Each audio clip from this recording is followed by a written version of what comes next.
Please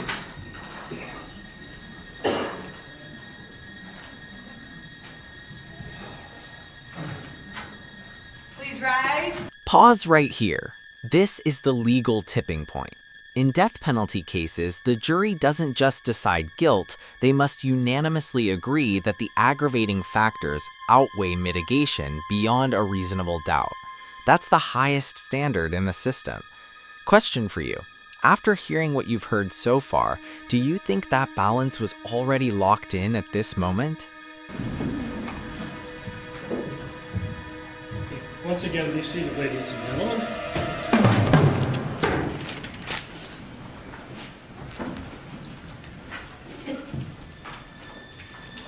Okay, ladies and gentlemen, once again, I thank you for your patience.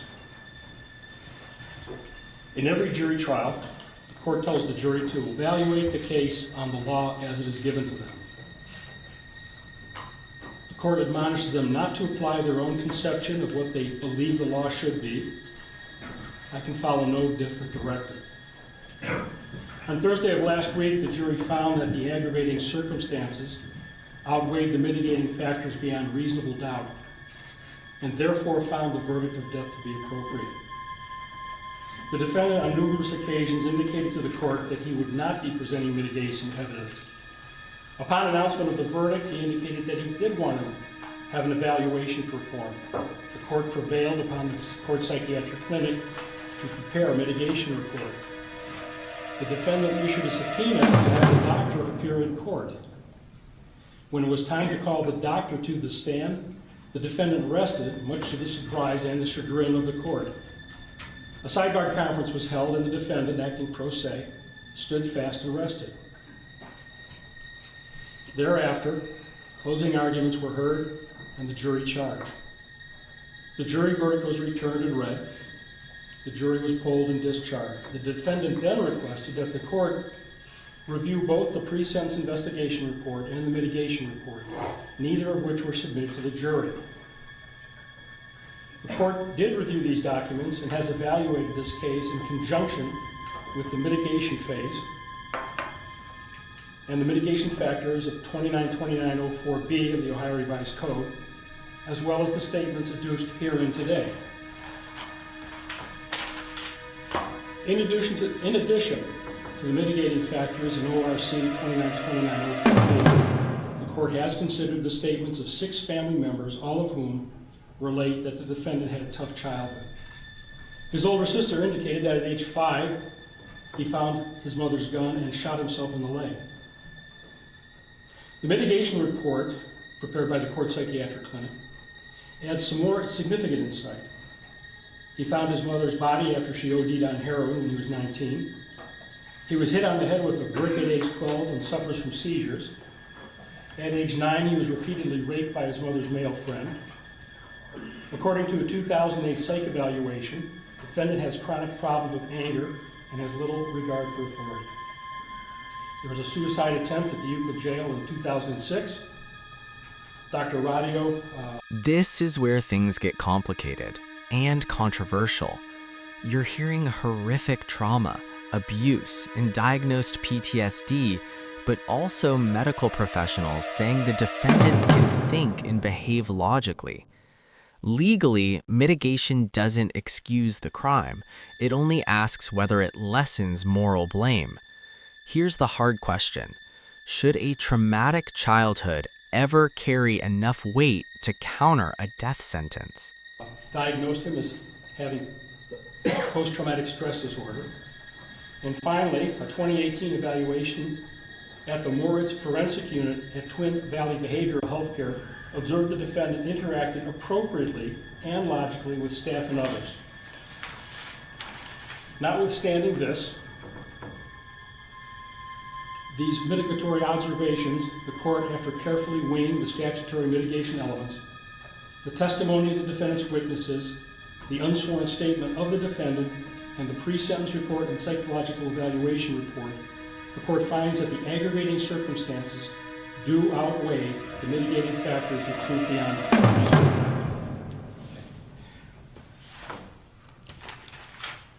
At this point in time, Mr. Mazzone, Thank you, Your Honor. Your Honor, with regard to the sentencing on the other 8 counts that, the non-homicide counts that remain, first and foremost, Your Honor, the state of Ohio, we're only here today as a collective effort and a team effort, and the state wants to thank the Cleveland Police Department, including the homicide unit, the crime scene unit, the scientific investigation unit, and the 5th District, the FBI, the Medical Examiner's Office, and the Cuyahoga County Regional Forensic Science Laboratory. Without these entities, we can't put a thorough case on as we did in this matter, and we can't produce and establish and present evidence as overwhelming as we were able to do in this particular case. Before the state says its piece, Your Honor, I know this would be an appropriate time for family members typically to address the court.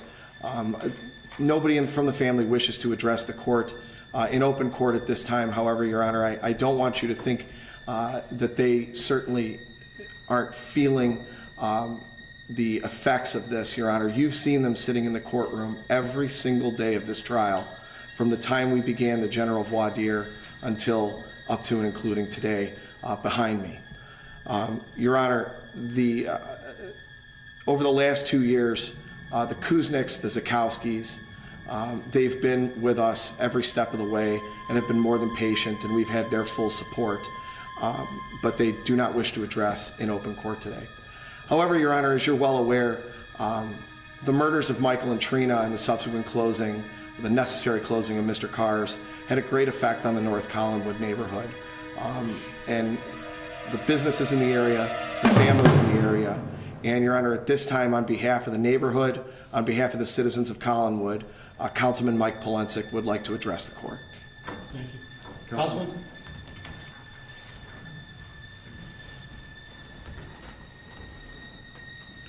Thank you, Your Honor.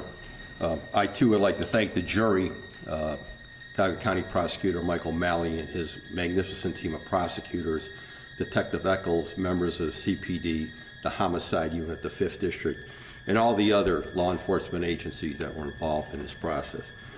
Your Honor, from day one, this was never about vengeance. It's been about justice. I stood there on that Good Friday night as they carried out Mike and Trina and Axel in body bags. I was there. I saw the pictures from the corner. I saw what this individual did to them, the viciousness of the crime. He is a demonic killer, a demonic killer. It's one thing to rob somebody, but it's another thing to do what he did. Him and his cohorts, what they are predators. They prey upon our communities, upon our businesses, upon our citizens, and as we try to stabilize and rebuild our neighborhoods and our city, this is what we have to be confronted with. The North Shore Collinwood area, the greater Collinwood community is a great neighborhood. This crime on Good Friday not only devastated the family and tore that family apart, it devastated the community because they didn't know, the businesses didn't know who was going to be next, if there's going to be somebody else. It could have been somebody else. It was Mike and Trina, it was their night to be preyed upon by him and his cohorts. What we want, Judge, and what we're asking for is justice on behalf of the people, of the community, and on behalf of Mike and Trina's family. He'll be around tomorrow. Mike and Trina aren't. They are not there. I saw what happened to that family. I saw what happened to that business. I've known this family for almost 40 years, how they contributed to our community, how they were supportive of one event, one activity after another. Since that brutal murders, that business has been closed. Other businesses have been apprehensive whether to invest in the community. But you know what? We're not going to let him and the other two parasites that were with him destroy our neighborhood. We're not going to let them destroy communities. We're going to rise above it, not only in this community, but across the entire city. That's the message we're looking for the court to send today, that when you commit these atrocities, there's a price to pay. There's a price to pay. And all the work that these fine folks did here, all the investigators, was not in vain. And to remember what this family has gone through. I know how many times I've talked to them on the phone. and have heard and the pain in their voice, saw what happened, was there. We want and deserve justice on behalf of Mike and Trina and Axel, on behalf of the greater community. Thank you. Thank you, Councilman. Thank you, Your Honor. May it please the court again. Your Honor, with regard to the non-capital counts, the 8 remaining counts, the state is here today to first ask for consecutive sentences. Your Honor, pursuant to the Ohio Revised Code, we believe that consecutive sentences are necessary to protect the public from future crime, not only to punish the offender, and that they would not be disproportionate to the seriousness of his conduct and to the danger he poses to the public. Your Honor, you heard during the mitigation phase of this trial that the defendant has a long and sordid criminal history, a juvenile record of at least 13 adjudications, and a trip to ODYS did nothing to rehabilitate him. As a young adult, he committed a burglary, was placed on probation, and while on probation, went ahead and robbed somebody at knife point. The defendant did 8.5 years in prison and still was not rehabilitated.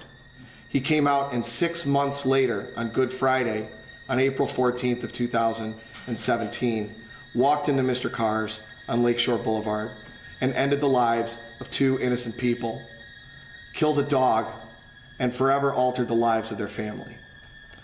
Your Honor, the third prong that you need to consider is that you must find that one of the 3 statutory factors are present, and that's that the offender committed one or more of the offenses while he was under post-release control for a prior offense. Well, he was.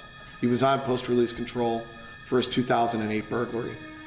At least 2 of the multiple offenses were committed as part of one or more courses of conduct, and the harm caused by those was so great or unusual that no single prison term would adequately reflect the seriousness. Your Honor, he killed 2 people. For what? As Mr. Schroeder stated last week, for some cash and 2 used cars, to end 2 lives and a dog, and that the offender's criminal history of criminal conduct demonstrates that consecutive sentences are necessary to protect the public from future crimes. It's been abundantly clear, Your Honor. All 3 of these prongs, of which you need only meet 1, apply to Joseph McAlpin. The one thing we didn't hear today, Your Honor, was any remorse for the crime. We didn't hear any condolences to the family. The only ones we heard were the half-hearted attempts while questioning witnesses, making his self-serving, unsworn statement, and in his closing argument. And the one thing that he repeatedly talked about during his argument was family. That the state's going to commit an aggravated murder with prior calculation and design of him without considering his family or the fact that he has kids or grandkids or that he's a son and a brother or a nephew or an uncle and a nephew. Well, Your Honor, the defendant is sitting there today because of his actions, his choices. Colin, Corinne, and young Kane are without a mother, a father, a stepfather, a stepmother because of his actions, through no fault of their own. They're without a dog, a family dog that was loved by Colin, used to go with him everywhere because of his actions, through no fault of Colin's, through no fault of Corinne's, through no fault of Kane's, or any of their other loved ones. Michael and Trina were a son and a daughter. They were an aunt and an uncle. They also had people that loved them. And you heard testimony, Your Honor, through the course of 5 weeks. Mr. Carr's was like a family. It was a second home, as Colin called it. One of the ironic things about the timing of this trial was not only were we in session on the 2-year anniversary of the homicides on April 14th, but Randy Kuznick opened Mr. Carr's on April 1st of 1977. So we sat through this trial that effectively closed that business forever on the 42nd anniversary of its opening. You heard Colin testify that they had repeat customers for years and years. If something was wrong with the car, bring it back. Mike, Butch, one of them would fix it. It was almost like a lifetime warranty. You saw the people that they dealt with. You heard testimony from Daryl Sanders, the last person who had any contact with either Michael or Trina when he spoke with Trina at 5:30 p.m. on April 14th to tell her there was a problem with the title. He had known them for 10 years. he was still buying cars from them. In fact, he thought he may have paid too much for a used minivan, but still had no problem calling him, and they decided they'd work it out on Monday. You heard from Albert Martin. Albert's led a rough life, but you heard that Mike and Trina kept him around to do odd jobs around the dealership because it kept him out of trouble. It kept him off drugs. It was something for him to do. Your Honor walked through that dealership on the jury view. You saw Michael and Trina's Ford Focus that you saw in the video that was parked out on Lakeshore Boulevard. And you saw that Corinne and Kane's Easter baskets were still sitting in the back seat of that car 2 years later. The family that will never be the same are both families. But the striking difference, Your Honor, is that Mr. McAlpin's family won't be the same because of Mr. McAlpin's choices, because of his actions, and through no fault of the Kuzniks and the Zakowskis and their loved ones and their children, they will never see or speak with their loved ones again. And every year, regardless of whether it's April 14th or at the end of March, Good Friday will always have a significance to them. So they get it double. They get it Good Friday and on April 14th. Another holiday without their family members. Your Honor, the lasting effects that this case is going to have on the families of Michael and Trina necessitate consecutive sentences.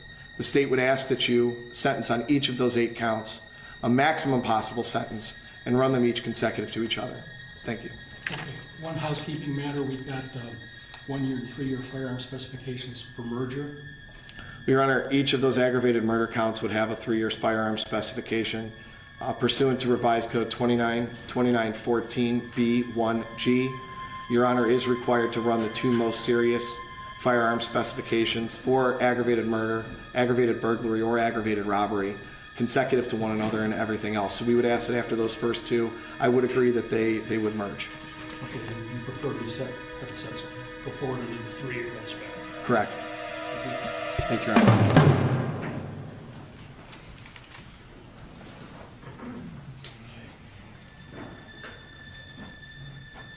Okay, the court's going to proceed to impose sentence at this time. With regard to count number 1, the aggravated murder of Trina Tamola Kuznik, the court's going to impose a sentence of death plus 3 years on the firearm specification. Count number 2 for the aggravated murder of Michael Kuznik, death plus 3 years on the firearm specification. Count number 8, aggravated robbery. This involves the robbery of Trina. 11 years plus 3 years for the gun specification, consecutive to each other. Did I say count 8? Yes. Thank you. Count number 7, going a little out of order here. Aggravated robbery of Michael, 11 years plus 3 years for the firearm specification. Count number 11, aggravated burglary on Trina, 11 years plus 3 years for the gun specification. Count number 12, aggravated burglary of Mike, 11 years plus 3 years on the firearm specification. Having a weapon while under disability, count 21, 36 months. Count 23 and 24, both grand theft, 18 months each. And count number 26, cruelty to animals, 12 months. Counts 21, 23, 24, and 26 do not have any specifications attached thereto. With regard to the case at chief, obviously, counts 7, 8, 11, 12, 21, 23, 24, and 26 will in fact be served consecutive to each other, and this is necessary to properly protect the public from any future crimes that the defendant might commit and are proportionate to the seriousness of the offense. And finally, the court does observe, as stated in the pre-sentence report, that the defendant was on post-release control when he committed the offense and does have an extensive criminal history.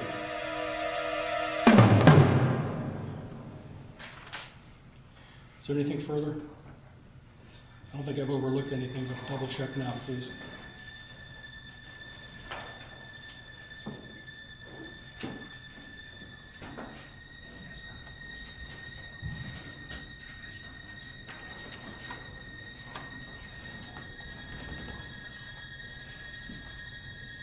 Oh, yeah.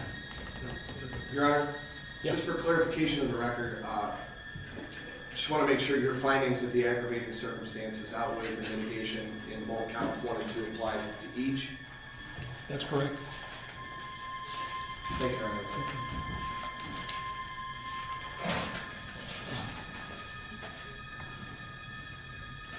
Yeah, I didn't say both counts, but yeah, that was what I was trying to imply. Your Honor, also there, I mean, I know it may be a moot issue, but post-release control. I was just going to take care of that, in fact, yeah. 5 years mandatory post-release control relative to counts 7, 8, 11, and 12. 3 years post-release control with regard to counts 21, 23, 24, and 26. Obviously, 5 years would be guiding and kind of moot, but nonetheless, I think that properly takes care of all the sentencing. What do you think? We're done? Okay, Mr.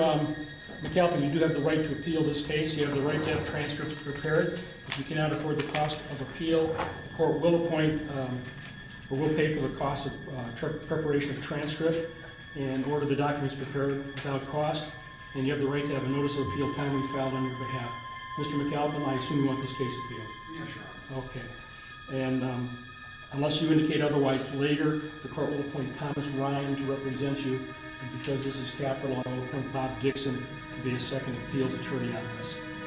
And So you already said Thomas Ryan? Thomas Ryan. All right. That's not, we had it before, we had, Can we have a brief sidebar on that, Your Honor? Certainly. I don't know if I'm opposed. Yeah, you're still in this.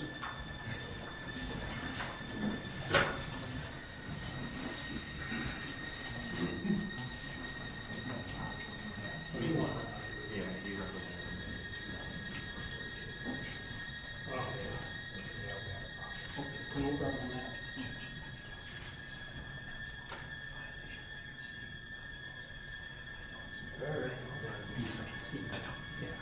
Okay, we're going to appoint Bob Dixon to represent you. I'll appoint a second when I review the assigned counsel to see who is appeal eligible and has the necessary background. One last matter that was brought up at sidebar is that it's kind of silly under this case, but if you violate the terms and conditions of post-release control, any violation will result in additional release time under this case number not to exceed 50% again, that which the trial court has put into place. Okay. And also, Your Honor, for the record, just facts and findings and conclusion of law for the hearing we had on the 13th. Absolutely, absolutely. That I haven't forgotten about you. Anything else? One more, Your Honor. Nothing. Well, you are indigent. Yeah, that's what I, yeah. Okay. Court costs will be suspended in this case. Thank you, Your Honor. Thank you. Please rise.